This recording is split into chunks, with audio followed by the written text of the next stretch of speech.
So we should see it any second now. And there you are getting a great view of Crew 9 inside Dragon Freedom as it returns back to Earth. We are awaiting the drogue deploys. This view coming from the WB-57 high altitude plane. And there you see it on your screen, drogue deployment. Drogue descent rate nominal. You can hear the crowd here. Visual on 2 healthy drogues. The crowd here very excited as Dragon Freedom continues to make its way back to planet Earth.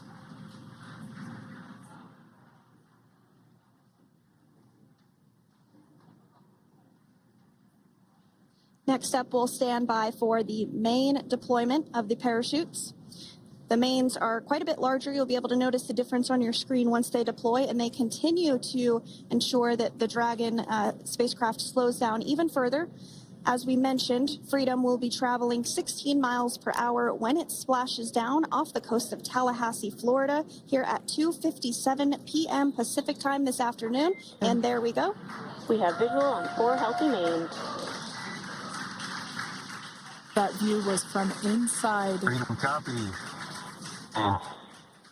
That view was from inside one of the buckets where the parachutes are located. So we see a great view there of the reefing on those parachutes. And as those main parachutes begin to inflate fully, 4 beautiful, healthy mains.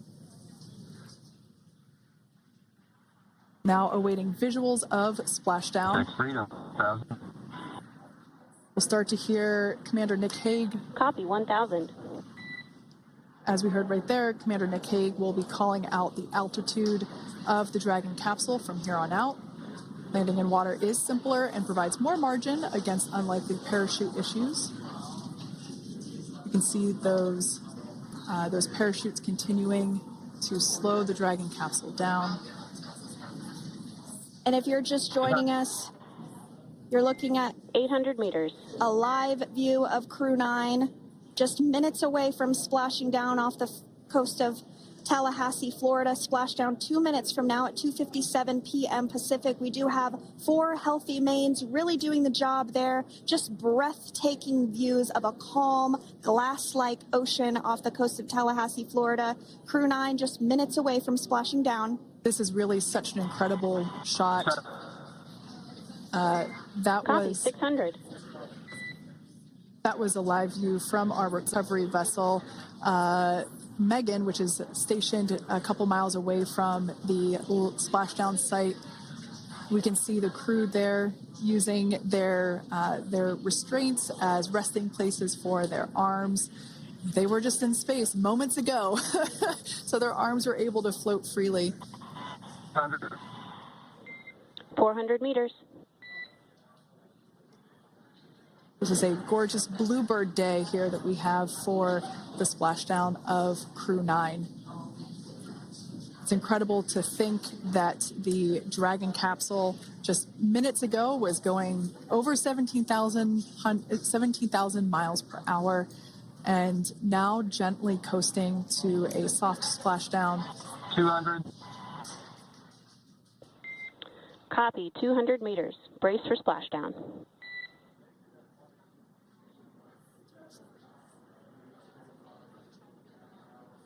As you can see there on your screen, continuing to monitor progress of the Dragon spacecraft. And we're going to stand by for splashdown located in the Gulf of America off the coast of Tallahassee, Florida.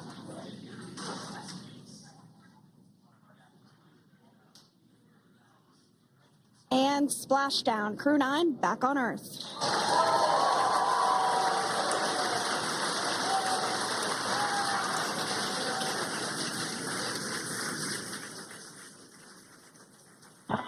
And SpaceX Freedom, splashdown.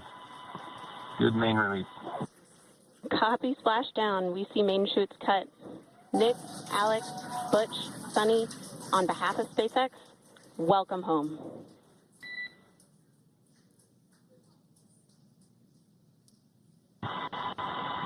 It is an amazing, what a ride.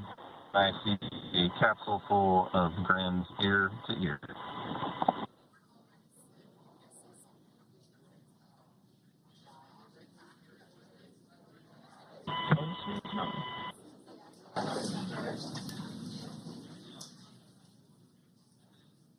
And as you can see on your screen, we have visual confirmation of splashdown. Dragon Freedom has returned home, and NASA astronauts. System safety verifications are in progress. We'll report back when recovery personnel are en route.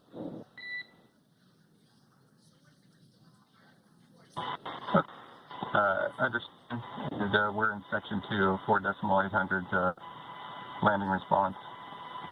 And looking for your word on if it is necessary.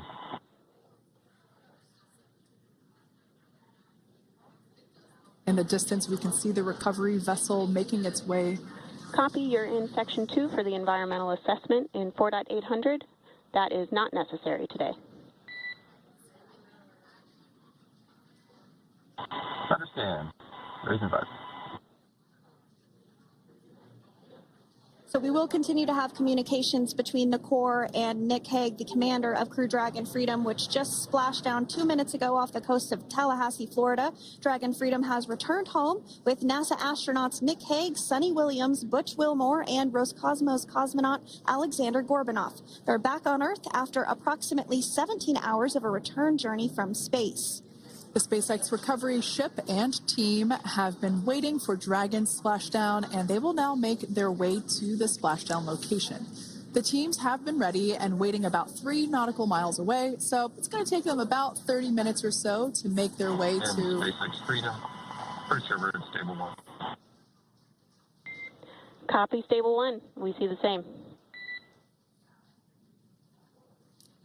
It's going to take about 30 minutes for the recovery team to make their way over to Nick, Sonny, Butch, and Alexander, who are still seated and secured inside that Dragon spacecraft there on your screen. Incredible views there of that thermal protection system, or TPS. That Dragon capsule was pristine, white color before it departed the station, and we can see how the reentry phase, the thermal protection system did its job. Now, if you're wondering what that hole, that like bucket area is, that is underneath the side hatch. That is where the main parachutes were stored. So when we saw the Dragon capsule docked at station, it looked very different. The panel that protects and covers the main parachutes, that was still intact, as well as the panels that enclose where the drogue parachutes are located. We can see those fast Freedom, boats. SpaceX is go for recovery personnel to approach. Expect personnel alongside in the next few minutes. Freedom copies. We can see those fast boats. We weren't kidding when we said they were fast. While it does take about 30 minutes for the main recovery vessel to make its way over to the capsule, these fast boats will be doing a couple of things simultaneously. A couple of them are going to be working to retrieve the parachutes that you see in the background there of this drone shot. Those parachutes will be retrieved from the ocean surface. We want to make sure we are able to pull those out. The recovery vessel there closest to the spacecraft is going to be performing some safety checks. We can see there they're using an instrument that is basically working to detect if there are any hypergolic vapors or fumes that are still residing in and or around the Draco thruster nozzles or outlets. The hypergolic fuel, which is necessary for on-orbit burns to maneuver the spacecraft. Unfortunately, those hypergolics are unable to be breathed. They are toxic, and so this team here is doing those initial safety checks to make sure that it is safe for the rest of the recovery team to approach the spacecraft.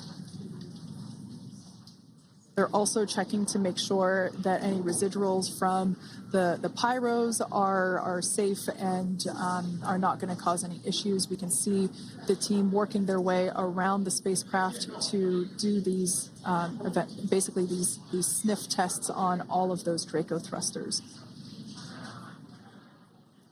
And as we continue to await the recovery of our Dragon spacecraft with NASA astronauts Nick Hague, Sonny Williams, Butch Wilmore, and Roscosmos cosmonaut Alexander Gorbanov inside, Dragon has autonomously completed several steps to safe itself following splashdown.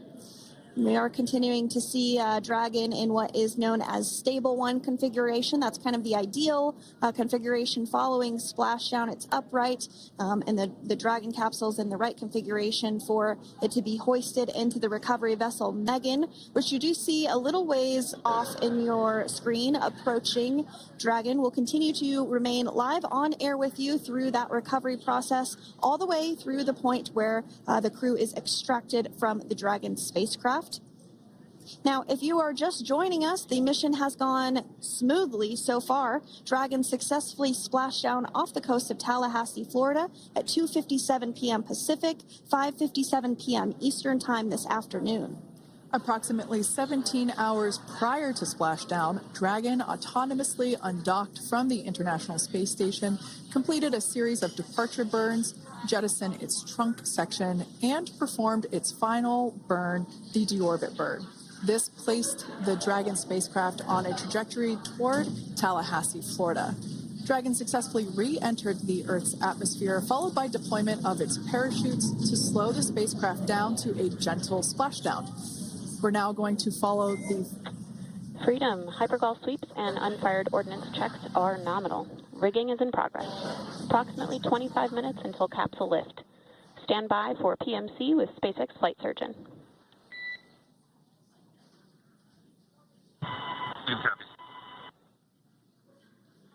And so what we did just hear there was communications that those hypergol checks were complete. They didn't find any of that upon those checks, so we'll continue to move through the timeline. Next up is a process called rigging, which you see happening right now on your screen. This is when a SpaceX recovery personnel actually works to climb aboard the capsule and work through procedures ahead of lifting onto the nest of the recovery vessel Megan. We heard it's going to be about 25 minutes or so until that lift actually takes place.